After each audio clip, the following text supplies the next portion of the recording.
معروف سماجی و فلاحی تنظیم سودن ایجوکیشنل کانفرنس برطانیہ کے زیر اہتمام عید ملن پارٹی برمنگھم مقامی ہال میں انعقاد پذیر ہوئی، جس کی میزبانی کے فرائض سیکرٹری جنرل سودن ایجوکیشن کانفرنس برطانیہ مولانا طارق مسعود اور قاری اظہار احمد نے سر انجام دیے۔ اس موقع پر شہیدوں اور غازیوں کی سرزمین خطہ پنچ سے تعلق رکھنے والی چنیدہ شخصیات نے بھی خصوصی شرکت کی۔ شرکا نے برطانیہ کی مصروف زندگی میں چند لمحات ایک ساتھ خوشگوار ماحول میں گزارنے کے ساتھ ساتھ مقبوضہ کشمیر میں عید کے پرمسرت موقع پر کشمیری بہن بھائیوں کو مرکزی جامع مسجد سری نگر اور عیدگاہ میں بھارتی مسلح افواج کی جانب سے نماز کی ادائیگی سے روکنے کی شدید الفاظ میں مذمت کی گئی۔ اس سے کا مقصد یہ ہوتا ہے کہ ہم آپس میں سال بھر کے بعد ایک دفعہ جو ہے مل بیٹھیں، اور اس میں الحمدللہ ہم لوگ کامیاب ہو رہے ہیں۔ ہر دن ہر سال جو ہے جو پروگرام ہوتا ہے وہ زیادہ کامیابی کی طرف جا رہا ہے، اور بہت ساتھی ذوق و شوق سے اس میں حصہ لیتے ہیں۔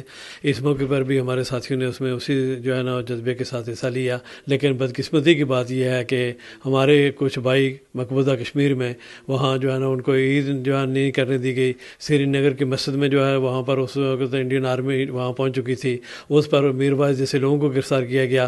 ہم خوش قسمت ہیں کہ ہم نے یہاں عید بنائی ہے اور عید کی خوشیوں میں جو ہے نا شامل رہیں۔ الحمدللہ ہر سال کی طرح اس دفعہ بھی یہاں اس کمیونٹی نے بھرپور طریقے سے عید ملن پارٹی کو انجوائے کیا ہے، اور امید ہے کہ انشاءاللہ ہر آئندہ بھی اسی طرح ہم اکٹھے ہوتے رہیں گے۔